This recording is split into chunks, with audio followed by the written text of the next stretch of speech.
Vindo aqui para mais um vídeo que nós vamos conversar sobre empresas que ou fazem parte da carteira do canal ou estão correlacionadas com essas empresas que fazem parte da carteira do canal. Hoje é dia 26 de novembro de 2024 e agora são aproximadamente 4h30 da tarde. Depois nós vamos dar uma olhada como é que a nossa bolsa de valores está se comportando, algo que já faz um bom tempo nós não olhamos para. Mas o que a gente traz hoje de informação interessante que muitas vezes, quando bem interpretadas, elas nos ajudam nas nossas tomadas de decisão. Mas o que eu trago é que, dentro de uma reportagem que foi feita, um banco está sendo visto com muita preocupação, enquanto que o outro está ganhando destaque. Vamos dar uma olhada onde está a preocupação e como está havendo esse destaque. Como você pode ver pelo número de tickers em verde, hoje o mercado ele está assanhadíssimo. Veja que o Ibovespa ele já vai a 130.142 pontos. Agora são 16 horas e 36 minutos, última cotação, e está subindo aqui 0,86% no dia. E veja que ele está bem perto da máxima, aqui 130.171 pontos, portanto, provavelmente deva fechar dentro dessa máxima aí. O mínimo que esteve o Ibovespa foi a 129.042 pontos. O Bradesco, na sua ação ordinária, vai cotar daqui a R$ 12,13, R$ 12,14, subindo 1,51%, esteve na sua mínima em R$ 11,94 e a máxima em 12,17, portanto também está bem perto da sua máxima.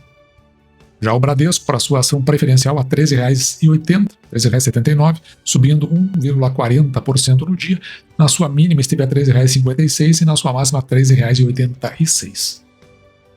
O Santander, ação que nós estamos comprando aqui no canal, portanto faz parte da carteira do canal, aqui cotada a R$ 12,71, depois vamos ver se essa ação está ou não se oferecendo, subindo aqui 0,63% no dia, já esteve na sua máxima em 12,73, portanto também está perto da sua máxima, e na sua mínima R$ 12,53. Na sua ação preferencial, vai aqui a R$ 14,07, sobe 1,37% no dia, e está na máxima, R$ 14,07, e a sua mínima esteve em R$ 13,80. Mas o que me chamou a atenção foi essa notícia da Money Times. Ela é assinada por Renan Dantas e é do dia 25 de novembro de 2024. Ela é do dia de ontem, basicamente, ou muito perto do horário que nós estamos fazendo esse vídeo, no segmento comprar ou vender. E começa assim na sua manchete, né? Acabou o gás do Bradesco, e aqui ele fala da ação preferencial. O JP Morgan vê preocupação para 2025, para o ano que vem, e, portanto, acaba rebaixando o papel. E coloca aqui como um outro banco que, nesse momento, está ganhando destaque.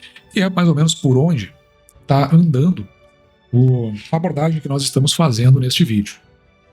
E vamos tentar entender o que está dentro do racional para chegar nesse artigo. Então, a recuperação do Bradesco, então, eles consideram que o Bradesco é um processo de recuperação. Ela parecia ser vigorosa após a ação disparar mais de 20% depois dos resultados do segundo trimestre.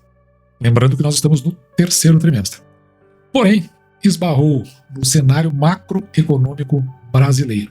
É um indicativo, né? Eu não tenho conversado ultimamente sobre o cenário brasileiro, algum outro detalhe, eu fiz um vídeo só sobre cenários aqui, mas veja que mais ou menos está batendo com o que nós abordamos nesse vídeo. Um vídeo sobre análise de cenário que eu vou deixar aqui no final para você dar uma olhada. Pelo menos, esse é o argumento do JP Morgan ao rebaixar a recomendação do banco de compra para neutra. Então, se lá estavam colocando como compra, agora vai ficar a recomendação neutra para Bradesco. O preço-alvo deles é de R$ 16,00, quando antes era de R$ 20,00. O que acontece aqui quando eles falam em preço-alvo, a gente precisa sempre considerar que eles fazem uma abordagem diferente da abordagem que nós fazemos no canal.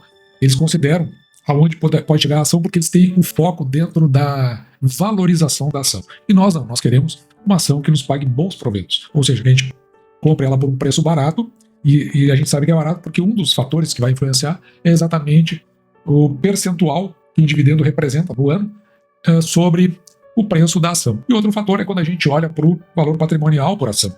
Se essa ação está abaixo do seu valor patrimonial. São dois fatores assim, bem indicativos que nós utilizamos aqui no canal para indicar que uma ação possa de fato estar barata. Na bolsa, a ação reagia, isso aqui é no dia de ontem, né? Com queda de 1,23% a R$ 13,63, a gente viu agora, né? Está R$ 13,80. No ano, o tombo é de 18%. Então, ela disparou 20%, mas olhando para o ano como um todo, disparou 20% no segundo trimestre. Mas se considerar o ano como um todo, a queda é de 18%. Então, não está muito diferente, está 20 centavos, né, acima desse valor aqui. Então, deve ter uma correção aí para 16% ou 17%.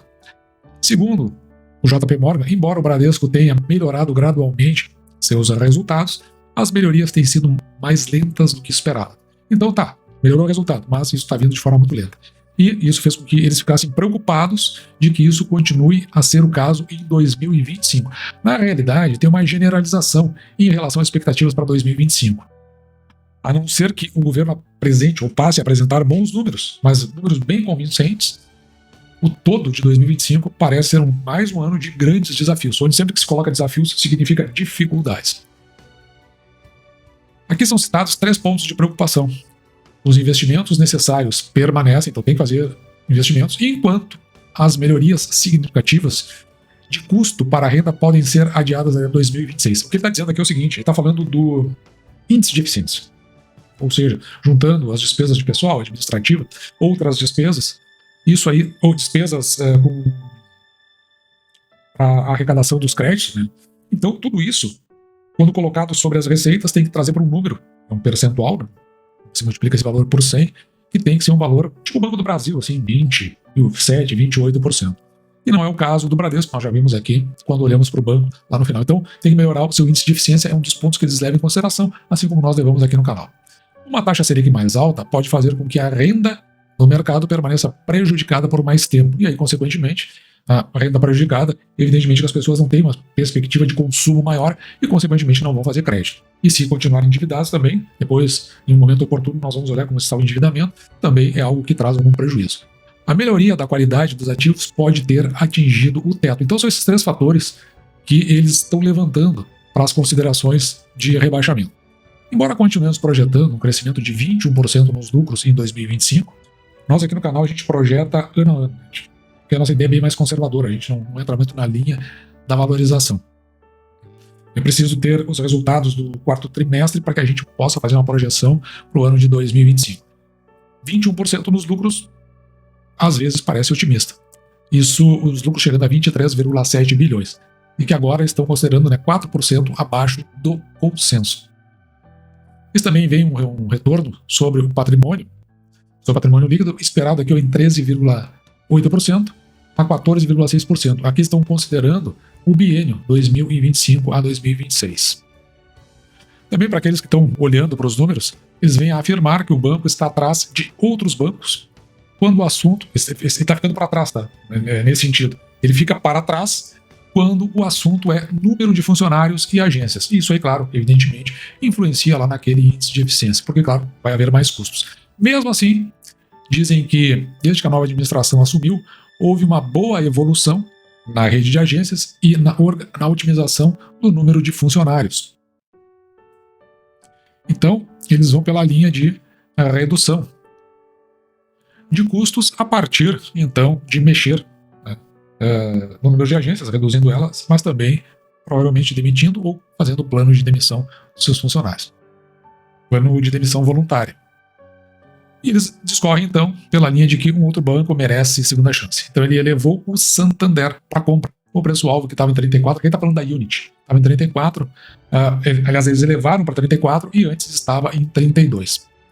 Um potencial de alta de 22% é o que se está considerando. As ações caíram 19% no acumulado do ano, está bem parecido com o Bradesco, né? Mesma coisa do Bradesco. Apesar de seu retorno sobre o patrimônio líquido ter passado de 11% para 17%. Isso, claro, né, já estão encaminhando os últimos 12 meses para poder fazer esses cálculos. A administração parece comprometida em mover o ROI, o retorno sobre patrimônio líquido, para 20% e executou bem sua estratégia de renda mais alta ultimamente. Pelos cálculos do JP Morgan, o Santander Brasil negocia aqui a 1,1x, ou 1,1 vez, o preço da ação sobre o valor patrimonial por ação.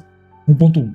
E 6 vezes o preço da ação, chamamos de PE, né, sobre o lucro líquido, o que vemos como descontado para esse nível de criação de valor. Os analistas têm a visão deles e nós temos a nossa. Na nossa visão, por exemplo, o preço da ação sobre o valor patrimonial por ação está em 0,8. Ação cotada aqui, perto daqueles valores que nós vimos, R$ 12,70. Isso porque o valor patrimonial por ação, os nossos cálculos, que é o patrimônio líquido sobre o número de ações, em R$ 15,80. Por isso que tem um desconto de 20% em cima do valor da ação. E já o preço da ação sobre o lucro líquido por ação em 6,9, o dele está em 6, então até aqui está bem parecido. E se nós olharmos para o Santander, do ponto de vista do retorno sobre o patrimônio líquido, na nossa visão, 11,64%. Bem longe daqueles 17 que eles estão falando. E não é gratuito que nós encontramos, por exemplo, como aqui, né, no Globo News, essa entrevista do presidente do Bradesco, onde ele, né, menciona, né, medidas do governo vão acalmar o mercado e dá uma mensagem positiva. Então diz o CEO do Bradesco em entrevista lá no programa X. Então ele estava fazendo até referências elogiosas, claro, ele está precisando dar um up no seu banco. Ano passado até nós fomos questionados, né, porque nós íamos colocar mais uma empresa na carteira, escolhemos o Santander, e foi perguntado por que o Santander e não o Bradesco. Até porque no momento existia um grande player que estava apostando no Bradesco. A gente estava enxergando mais ou menos todo esse cenário, que é por isso que a gente tem o canal e vai comentando, conversando muito sobre cenários. Isso vai nos abrindo uma visão sobre toda essa contextualização. Os dois estão em condições muito parecidas, Bradesco e Santander. O Santander, um pouquinho melhor nesse momento, caiu bastante, chegou a ser vendido abaixo dos R$ 12, o que para mim pareceu até uma oportunidade, mas nós estamos focados em um outro banco. Pois os indicativos dão conta, pelo menos da nossa leitura, que Banco do Brasil está no seu momento. Então a gente deixou os demais um pouquinho para trás, embora até chegamos a comprar mais, eu acredito, umas 100 ações do Banco Santander, perto desses valores aí, R$ 12,70. Se mantiver assim, a gente faz mais uma incursão, vendo aí o que pode acontecer. Embora a gente tenha visto, né, que nos últimos 2 dias o mercado entrou numa linha com maior confiança, um pouco mais assanhado dentro da parte da compra. Evidentemente que tem muitos indicadores que estão deprimidos demais, e claro que isso aí instiga a novas compras, embora não tenha nada assim, sofisticado no mercado. A possibilidade até de entrega no plano de corte de gastos, isso é capaz de dar um up de curto prazo, né? Um voo de galinha, voo curto, não é um voo dentro do plano, mas um voo de precipício, né? A gente joga a galinha daquele voozinho, depois a gente vê o que acontece lá embaixo com a galinha. Então é isso que nós estamos enxergando nesse momento, e vamos seguindo, ou guardando na nossa reserva de emergência, de oportunidades, ou então fazendo compras muito pontuais, como aconteceu com o Banco do Brasil. E dito isso, eu vou ficando por aqui, espero que você tenha gostado. Me despeço de você, desejando que você fique com Deus e deixando, como sempre, meu grande abraço.